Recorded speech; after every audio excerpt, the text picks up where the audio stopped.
Many of us know him as Barry Allen, also known as the Flash from the original CBS television series. He's also Henry Allen from the current Flash TV series, Jay Garrick from the current TV series, and somehow, some way, he's become Barry Allen once again. How did this happen? Let's find out from John Wesley Shipp. Have a seat. Hi. How you doing? Good. It's good to see you. Not my first rodeo with you. No, not indeed. I got a handheld mic for you this year. I know how this works. At some point, you're going to be wanting to work the crowd, so we've got that this time. But look, I want to ask a couple of things first as we get started here. Before we talk about superheroes, we are going to talk about superheroes. We're going to talk about costumes, new and old. Before we see you in the world of superheroes, though, we're going to be seeing you in the world of super sleuths. Is that correct? Before? I'm not September? sure. Are we going September? Yeah, before. Yeah, I just signed, what he's talking about, I just signed a multi-picture, multi-year deal with Hallmark for the Ruby Herring mysteries, in which we sleuth. I guess I was an ace crime reporter, and my daughter has gone into consumer advocacy, but she keeps getting involved in these crime mysteries, much to the chagrin of her romantic partner, detective co-star, because she's figuring out the crimes before he does, and then I come in to try to give fatherly advice wherever I can, which is going to be interesting to me, because somebody said that Captain America is America's ass. They said, well, you're America's dad. But I've never played the father of a grown daughter before, so I actually look forward to doing that. This is a huge deal. Yeah. Can we talk about the Hallmark movies? Yeah. They're like nonstop. You get like one of these, you get like, you said a multi-picture? If you guys make it a success, it'll be 12 movies over 6 years. As we've always said, if you want to see it. No, as you always said. I always quote Joe. He says, if you want to see it, tweet it. Yes. So that's the... More John Wesley Shipp in the Hallmark movies. Man, that is fantastic. Congratulations So on the that. first one will premiere September 22nd. So that actually will be before my next appearance on The Flash. Okay, yes, we've already started because one of my favorite parts about interviewing John Wesley Shipp is asking you questions that I know you will never be able to answer and finding out each and every year how you get better and better at dodging the question. That is my favorite part of the interview. So feel free to ask him whatever you want. You know he's not going to be able to answer a ton, but it's fun to watch you do that. But you've already started. Yes, I have already started. Again. Listen, the worst experience I ever had with this was I was at Cape Girardeau Comic-Con, and the room was full, and I had just come from the set in Vancouver, where everyone was talking about this new show, Legends of Tomorrow, that they had just shot a demo reel for, and it was going to be coming on the air, and everyone was very excited. But everybody was so out there about the name, I figured everybody knew the name. And so in the middle of my Q&A, I said, yeah, man, superheroes are taking off. And of course, there's this new show, Legends, coming on. Well, I saw everybody go like this and down to their phones.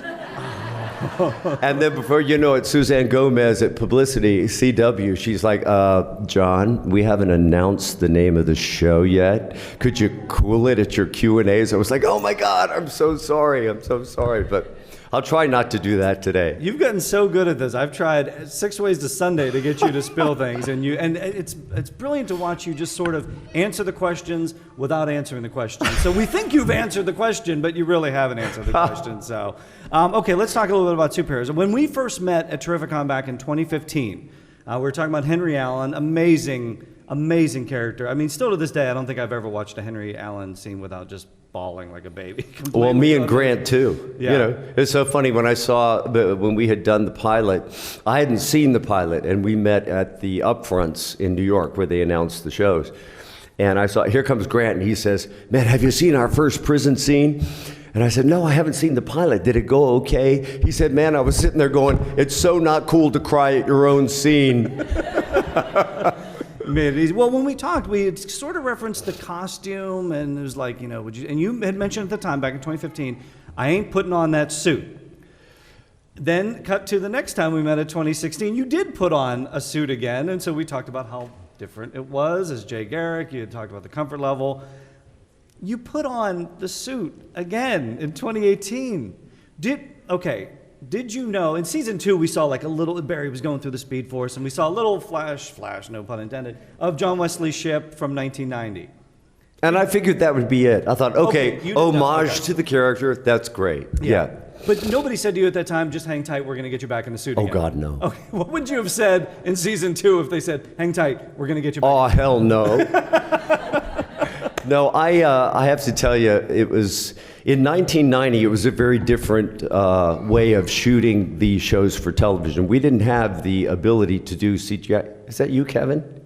Hey, how you doing, man? We didn't have the ability to do CGI like we do now. So we were hours and hours and hours on the back lot at Warner Brothers doing practical live action effects. As Danny Bilson said, if we wanted to blow up a semi full of cars and shoot flames 50 feet in the air, we really had to do it. You know, when the trickster rolled the Mercury statue out and then blew it up, we had to really blow it up. We blew out more windows in back alleys in various locations around Los Angeles than any show up to that point. But what was your question? You put the suit on. You did. Oh yeah. So we were doing the last scene of the show. I couldn't wait to get out of the suit. There were, first of all, kudos to the designers, to Bob Short Productions. You know, both the new suits and the original suits were designed by Oscar winners. You know, they deserve all the respect in the world. You know, when it was shot at its best, the 1990 suit looked like it was ripped right out of the comic. And the last thing that we want to hear are people who've been privileged to play these characters get up here and whine about how difficult, you know, oh, it was so hard to work in the suit. Having said that, there were challenges. And so it was brutal. The suit itself was brutal, wasn't it? It was hot. Today? Yeah. It was just brutally hot. You used to take your gloves off. And they'd pour the sweat out. It would be full of sweat up to the wrist. And so at the end of the last shot, I ripped the wings off and I threw them in the air, and I swore I'd never get into another superhero costume as long as I live. Mark Hamill has those wings, by the way, but never say never. When did you find out about Elseworlds and the possibility of revisiting Earth 90 Barry Allen, or CBS Barry Allen, however you want to phrase it? When did you first find out about that? Well, I tend to find out these things at the last minute. as you get the script. You know, as I was trying on the ripped up the prison suit that I didn't know what it was for, and the costume designer said, of course you'll be fitted for the Iron Mask separately. And I'm like, what? The Iron what? She said, you didn't hear it from me. And then I actually heard from Grant and Jesse that I was going to be the real Jay Garrick going forward. And then I had a long conversation with Greg Berlanti, who I've worked with since Dawson's Creek days, and he spun out this amazing story. Okay, flash forward. It's was it just last summer? And I began getting messages from the costume designer. Again, thank God for the costume designer. I wouldn't know what I was doing. That they were sending a crew to New York City from Los Angeles to digitally scan me for a new suit. I thought, Jay Garrick's getting a new suit. How cool is this? But then I began to see sketching and drawings, and I said, wait a minute. What suit are we talking about here? What was the initial, how did the initial sketch look? Did it look like the 90 Flash? It looked like the 90, it looked closer to what they came up with. Because clearly they wanted the 90 Flash. The idea from the beginning was not a slightly less heightened musculature. Yeah. You know, a bit of a, because the new ethic is sleeker. If I had come in with the first version of the 1990 suit, which we cut down over the course of that season, into Grant's show, it just would, the whole thing, the look would have been wrong. So I saw these sketches and I said, oh my God, what are they thinking? They said, well, they kind of want to bring your 1990 Flash into the canon of the current show. I had two reactions. One, incredibly honored that they wanted to do that. And the other one was, man, that was 28 years ago. It's like, they said, oh, you'll be fine. But they gave me about 2 months, and I shed about between 15 and 20 pounds. Oh. And we worked really hard. Thank you. Wow. And we worked really hard with Kate Main, the costume designer, and the wonderful crew at Ocean Drive Leather in Vancouver, which was a crew of about 12 people. We must have had 4 or 5 fittings. It started off really big, the foam, we sculpted it down. They made it with more breathable fabric so that, so clearly it breathed, a little bit better. And they didn't have to glue it to my face and under my chin. They could zip it, and I could whip it forward in between takes. Okay. And literally, when we were doing the destruction of Earth 90 at 3 in the morning, I would take the cowl forward, and it was like,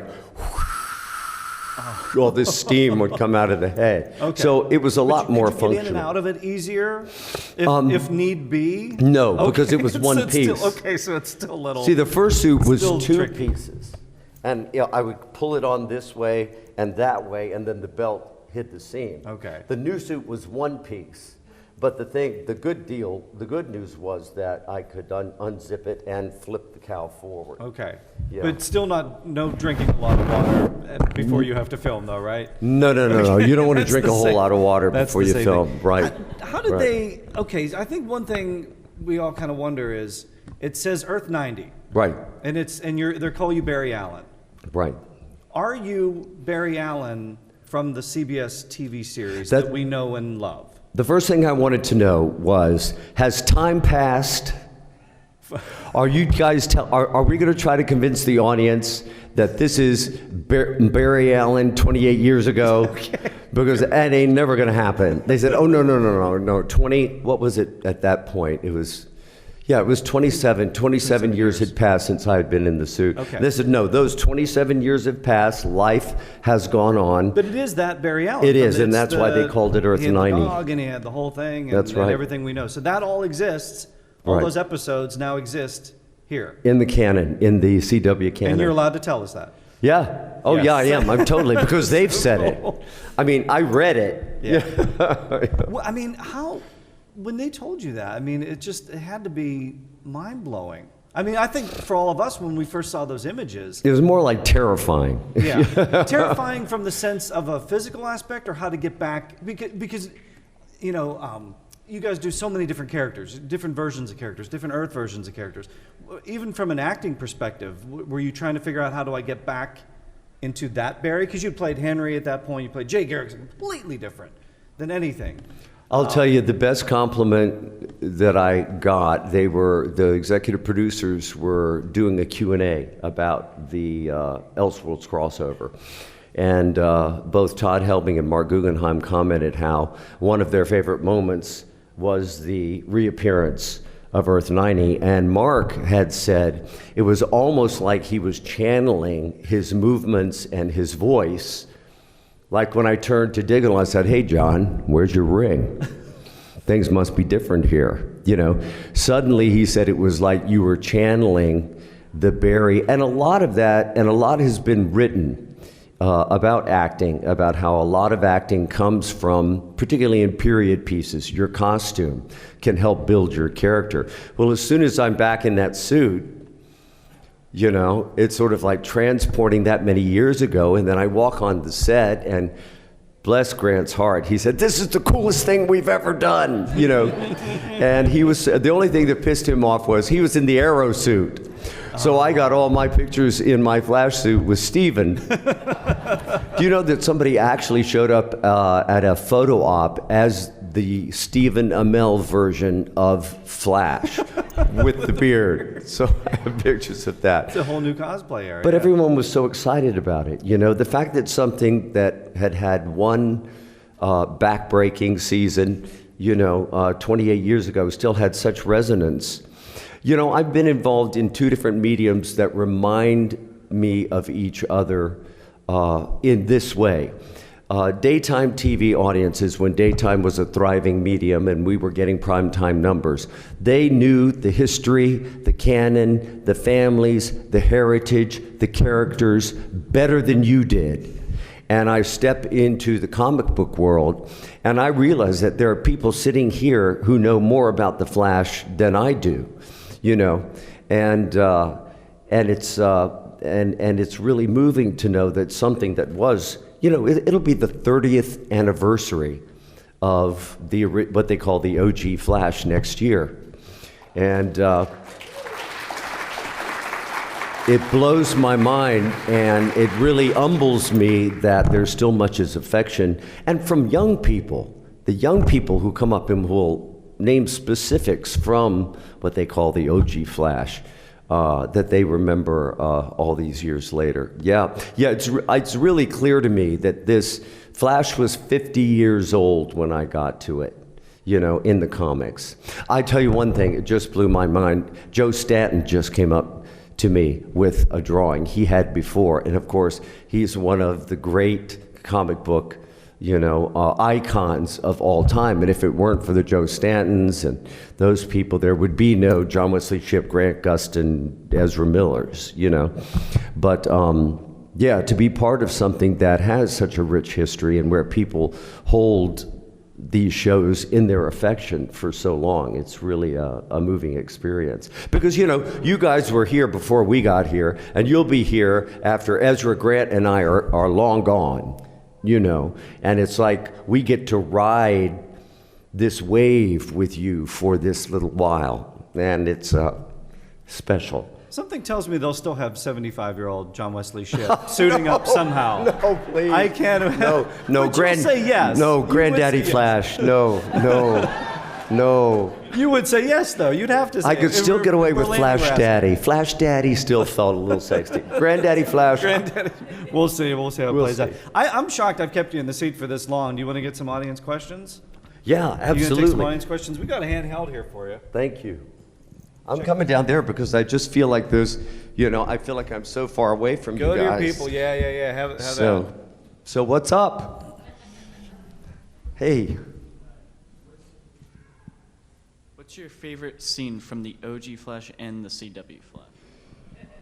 My favorite scene from the OG Flash and from, I got to tell you, one of the most interesting scenes, two of the most interesting scenes, they were not my favorite, but it's what leapt into my mind, was David Cassidy, who played the Mirror Master, came, and one of the tricks was he threw a mirror down while he was trying to get away, and I was covered in snakes, and my character goes, "Snakes!" Well, we didn't have CGI, so here comes the snake wrangler with 2 garbage bags full of snakes. And I'm standing there, and I have on sunglasses, and they start draping these snakes around my head. At one point, a snake came in, I had sunglasses, I saw the little tongue pushing my sunglasses off. So I didn't have to act, I was the snakes, you know. That was one.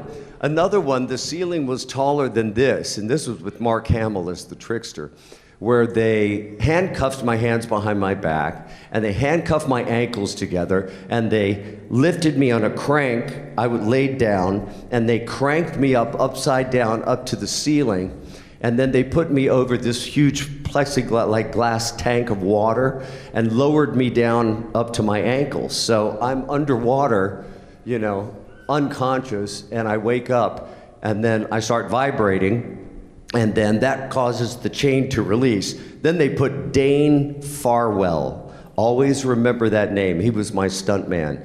Then they put Dane in the tank, released the chain, and blew up the tank. And out he went over the loading dock, you know, on that tide of water. So those 2 scenes stick in my mind. Somebody came to me on a serious note and asked me to write a quote that's still difficult for me to say. At the end of the Flash pilot, you know, and I love the relationship between Jay and Barry in the OG Flash, even though Jay was the blessed son, and Barry was the guy who had gone to be the science nerd, so his mom didn't have to worry about all her men not making it home that night because, you know, street cops, you know, such dangerous profession.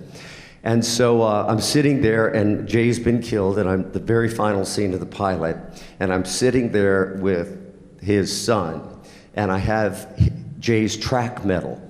And I give it to him, and I tell him, I may not be as fast as your brother, but whenever you need me, I'll be there. I'll be there in a flash. You know? And then it pulled back, and and then the lightning bolt. So that was a pretty special moment, The new show, there've just been so many. The Henry Allen scenes I wouldn't trade for anything in the world. From the very beginning, Grant and I made a heart-to-heart connection. He knew I'd been the Flash. I had an idea of what some of his hopes and dreams might be going forward, what some of his insecurities might be stepping into such an iconic role, about which everybody has an opinion about how it should be played. And so your job really is to step in and try to convince people that your way of playing it is the right way. So all I tried to do was hold a mirror up to him, and to show him all of the incredible, exquisite qualities that I saw in him as an actor that I knew would make him the perfect Flash for today. Instagram, they say, who's your favorite Flash? Ezra, they'll put me, I hate those, because why do we have to pick a favorite? But I always answer, I say, well, Grant Gustin is my Flash. Okay, but I just wanted him, the only thing I ever said to him, and I know this because he said it at San Diego Comic-Con, was he was sweating, we were sitting, the chairs in between, and he was expressing some insecurity because, someone comments online or something, and I said, Grant, know that you have been cast for the right reason and trust yourself. And by God, he certainly has. People said he's too young to be Barry. I said, make the show a hit, and in 4 or 5 years, he won't be. And lo and behold, here we are, right? So I'm so proud of him and grateful for the relationship that he and I were able to cultivate. Thank you for that question. Yes, sir. Hold on 1 second. What was your reaction when you got cast for the OG Flash? It was mind-blowing. I'd been in daytime TV. I had come from New York, and I had been on Broadway once. And I went out, and I heard that they were doing a superhero show for television. In 1990, that was a very different thing, because up until that point, they had sort of spoofed the comic book genre, up to that point. And they said, no, we're going to take this seriously. We're going to have real relationships. It's going to be a traumatic origin story, and we want people to take the characters seriously. I always felt my job was to play Barry Allen, because I wanted you to relate to Barry Allen, so that when I went in the suit, you came with me, and then it was us looking at the world from inside the suit out. That was sort of the template that I set for myself. When I found out I had gotten it, it was like, yes! Except my manager was like, yes, so 60 guys auditioned, read for the role. They took 2 of us to the network. And they asked to see some more film, 3 of the longest days of my life. And then they came back, they decided on me, and my manager calls me up and he says, so they offered you the part. They did, great, that's fantastic. What'd you say? He said, well, they told me what the deal was, and I thanked them very much and hung up the phone. I said, you what? He said, it's all right, John. This was an iconic casting director. He had cast many of Herb Ross's movies, Hank McCann. And so he did it about 3 times. Okay, they called back, and they offered so much. And I said, oh, great, so it's all settled. What'd you say? I said, thank you very much, and hung up the phone. I said, Hank, you can't keep doing this to me. You're taking years off my life. And finally, he said, the deal is done. You're going to be the Flash. And then I had to deal with my insecurities about stepping into a superhero suit in 1990. Because I didn't want to spoof it, I didn't feel like I was particularly good at comedy, for the sake of comedy, that kind of comedy. And I'll tell you who really helped me get comfortable when Mark Hamill came on as the trickster, working that unitard, right? No holes barred. You know, there was not a bit of self-consciousness. He was the character. He was completely committed to it, voice, body, mind, and soul. And I was sort of like, well, if Mark Hamill, you know, can give himself to it, then why don't I get over my bad self? You know what I mean? And I think that really paid dividends at the end when he's mind controlling the Flash, and I'm catching the bullets, and I'm throwing the bullets back at the police, and I'm knocking over the parking meters and being real goofy, and I have trickster boots on. You know, I got to relax and play a little bit, but he really helped. I hope I answered your question. I talked all the way around it. You'll find out there are no short answers after 60. You did mention, hey John, you did mention that Mark Hamill. Can we safely assume you will be working with Mr. Hamill again soon? La la la la la la la la la la la. My favorite part of the interview. I hope so. I hope so. I tell you, one of the through lines of this whole experience has been not only seeing Chelsea, his little daughter, who you know you could hold in your arm, and she wanted Twixter hair when he had his different colored hair. So they made her up to have Twixter hair, and there's actually a shot. I had gotten out of the suit. And Mark was like, oh, would you put at least half the suit back on so we could take a picture with Chelsea, who had her hair all done up as a trickster. He still had his trick. So I put half of the suit on, and I'm kneeling down with Chelsea, and they framed the shot so that you can see I'm wearing jeans and cowboy boots. So I have half the Flash suit on, the jeans and cowboy boots, which was the cutest thing. But they have been, they've been wonderful. I have to share something personal. The other day I said something on Twitter that must have indicated that I was a little down that day, and I got a private message from Mark saying, is everything okay? You know, how are you? Is everything okay? Is everything all right? I read something. That means so much, you know, and that's the type of person, the type of human being he is. So I hope we do get to work together. Yeah. I mean, maybe he'll make some jokes instead of tricks. I have no you have another comment. Question, I think, out there, right? I think somebody else has a question. Yeah, go ahead. Yes, sir. Come on up. Come.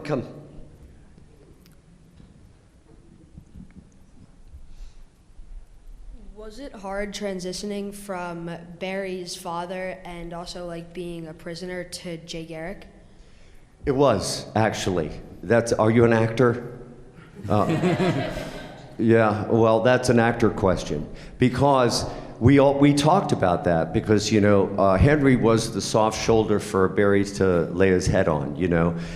Henry was nothing but love. Henry was, you know, I'm okay. I've made peace with my situation. I'm never going to be vindicated. You've got to go live your life, you know.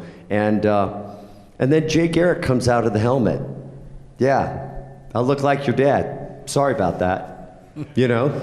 And we had to reset the temperature. It was no longer, Jay didn't have the emotional investment in Barry, you know. It's like, Jay's like, okay, this is my Speed Force. Who are you? And are you gonna try to change everything around every time you have a fight with your girlfriend? But here's the deal, big boy rules.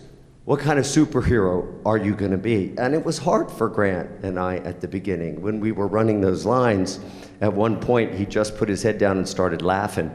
I said, man, what are you laughing at? He said, it's just so strange. This energy that's coming off of you is so, you know, almost off-putting in a way. What were you going to say? And also, like, on the topic of this, was it also hard because you also had to kind of have, like, mentoring moments as Jay Garrick for him? So it was kind of like you were living, like, a double, like, you also had to be somewhat of a responsible person in his life to help him.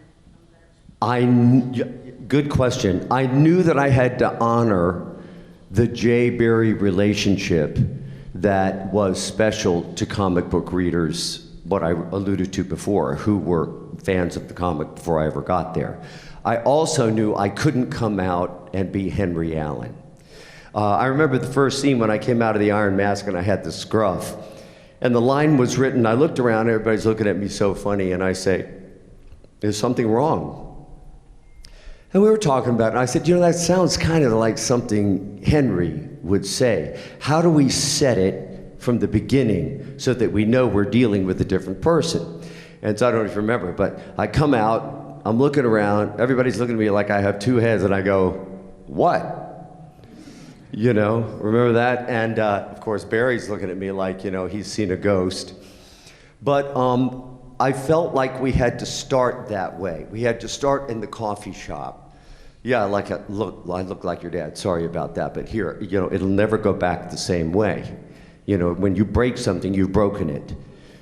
So big boy rules, get over yourself, be a superhero, and then slowly work our way to when I took Wally's place in the Speed Force, then suddenly I felt like we had kind of a partnership.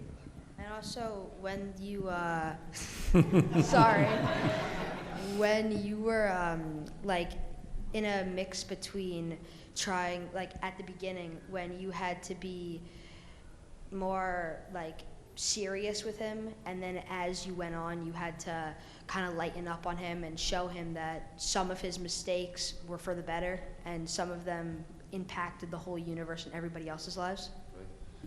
Right. Yeah. And I have to give hats off to the writers, because they let that happen. I remember when I was taking Wally's place in the Speed Force, and we're standing there reliving our worst memory again and again and again and again. And I give Grant the helmet, and he says, come on, Jay, let's go. And I said, no, I'm staying. And he says, you can't. And suddenly we had this wonderful scene, and he says, I'm going to be back for you.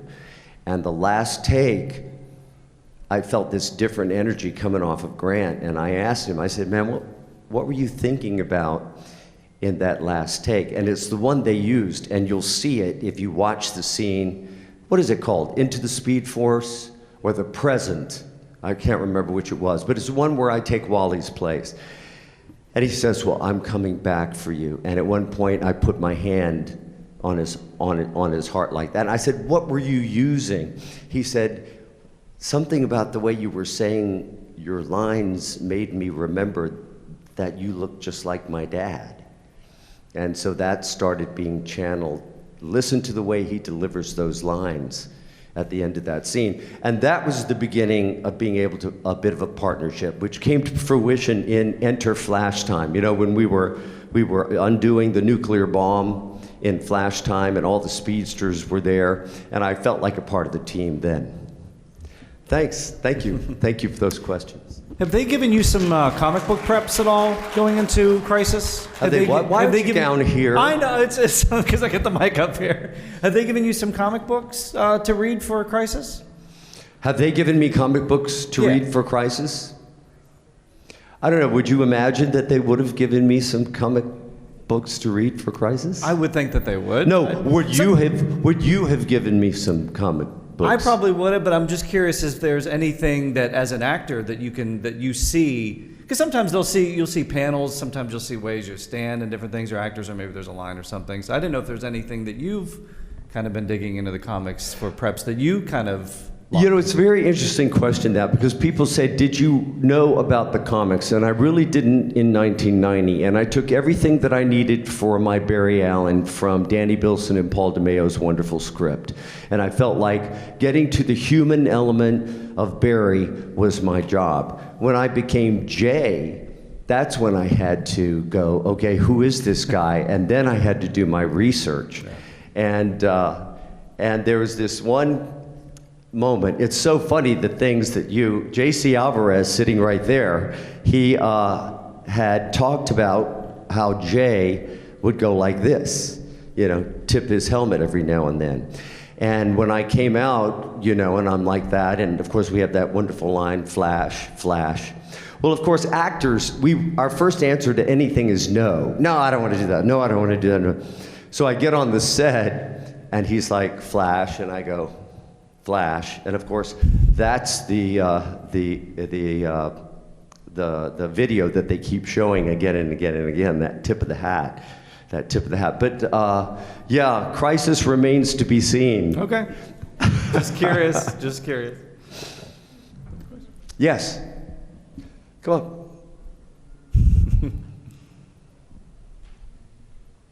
Will we be seeing you as both Jay Garrick and Barry Allen in the last season or the next season? Next season coming up. I can't give out that information.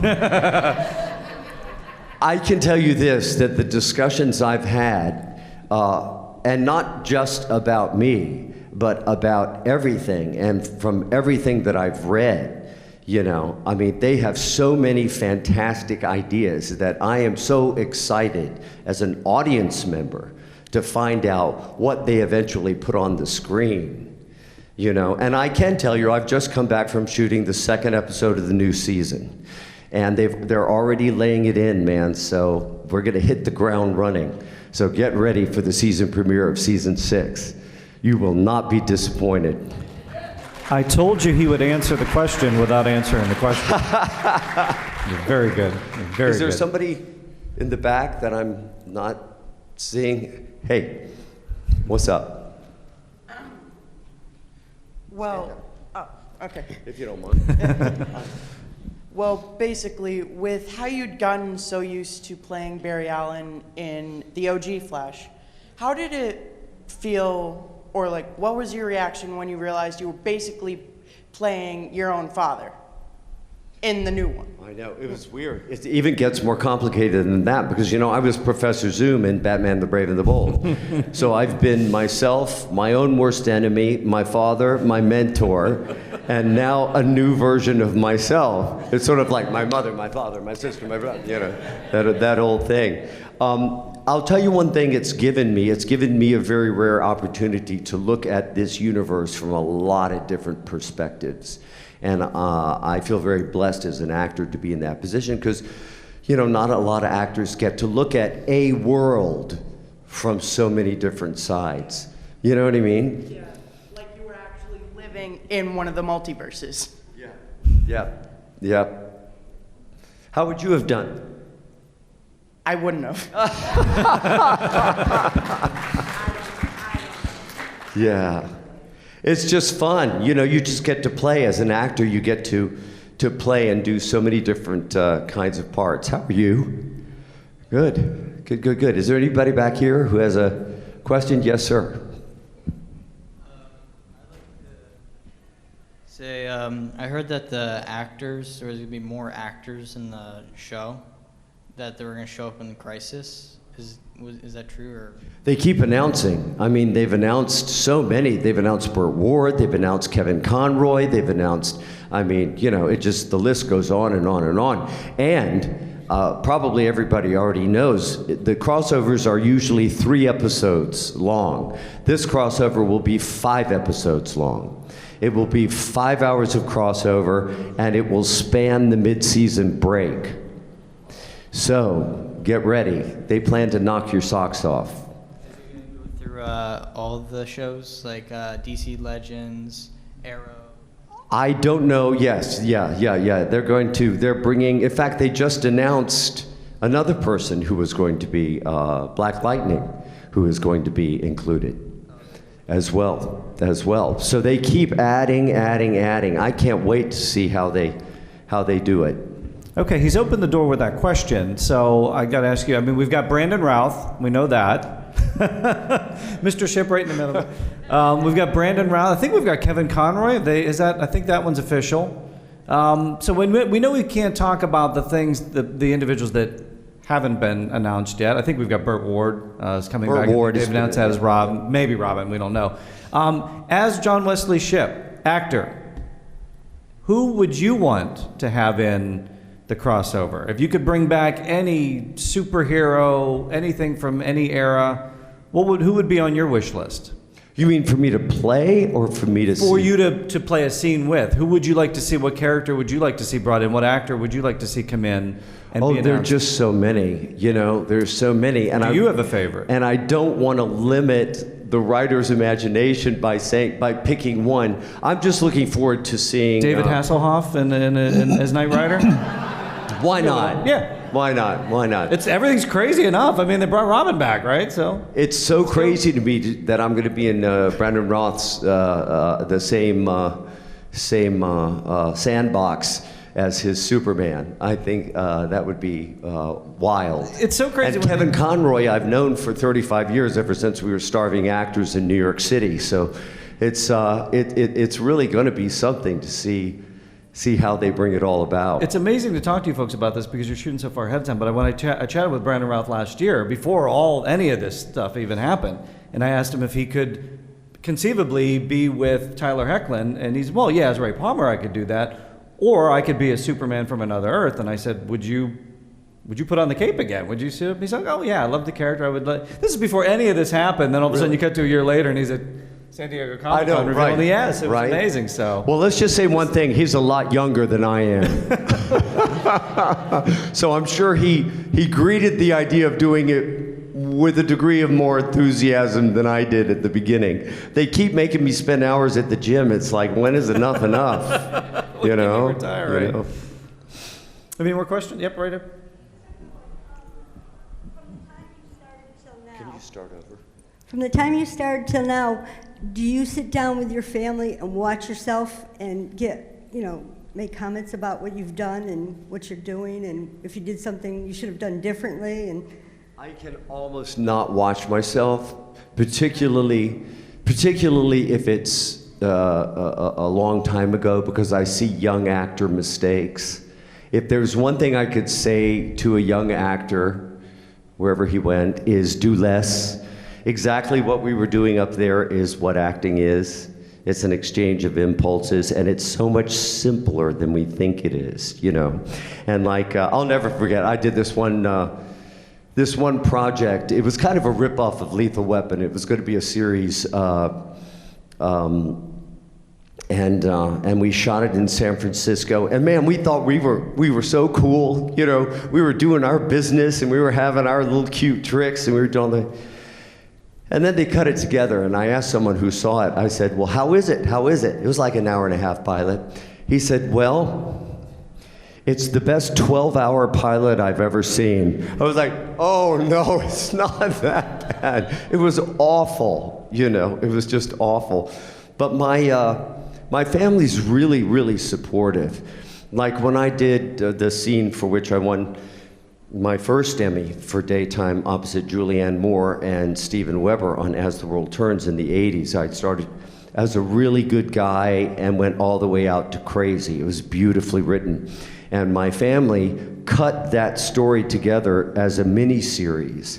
And they said, you need to watch this because of the progression of the character. You know, I loved, when I was playing Eddie Ford on One Life to Live in 2010, 2012, the worst dad in the world. I tell people I play superheroes and psychopaths. You know, my Teen Wolf dad was one of the worst dads ever. It's like, okay, wherever you got that from, put that back in the box and put the lid on it, you know? But yeah, it's great to get to play so many different kinds of characters. But I would talk to my brother. You know, we'd watch the scenes and, you know, he'd say, oh, that worked. Or I'd say, did that work right there? Do you think that worked? You know, and I have a very artistic family. My father is a retired minister. That's probably why, you know, my brother and my sister and I started, you know. Yes, and right. And we got used to getting up and performing, whether it was playing the piano or singing or whatever, in church. And that's where that all started from, but yeah. I think we have time for one more question. Yes. Stand up so we can see you. So what is it like playing the original Barry Allen and then years later being cast to play his father, and then the Jay Garrick Barry Allen, and then again like the original Barry Allen? Nothing I ever expected. I'm the luckiest actor in the world, okay, in that respect. It was, you know, it was so funny. You know, Joe, I would do Comic-Cons, and you can understand this as a moderator. People would creep right up to asking how I felt about coming on and playing the dad on a show, and they didn't quite want to say that I used to star in, right? So I would say, let me finish that question him off the for hook. you. How do I feel about being a supporting player in a show that used to be my show? I feel great about it because I'm 100% committed to that cast. You couldn't find a better cast of people, top to bottom. I get to work with Jesse L. Martin. I mean, come on, it doesn't get any better than that. And as long as I can walk back and forth across this stage, I'll be playing the parts that they ask me to play. And as long as you people will be gracious enough to keep watching, I will be eternally grateful. So thank you. The Ruby Herring Mysteries, that's going to be in September. We can look forward to that. Did the Monitor phase you out into the Hallmark universe? Is that where How do you Barry like Allen that? is? What's up with that? What's up with that? I said, I love LaMonica. I said, LaMonica, can't you at least give me a that? Does it have to be a that? We laughed I think you're in the about that. Hallmark universe first. But I will tell you this, vis-a-vis that whole experience, more will be revealed. There's the answer to the question that he has answered. John Wesley Shipp, everybody. Hi, this is Aaron Ashmore, and you are watching Fandom Spotlight. Be sure to like, share, and subscribe like now. Oh, and have fun and follow your fandom.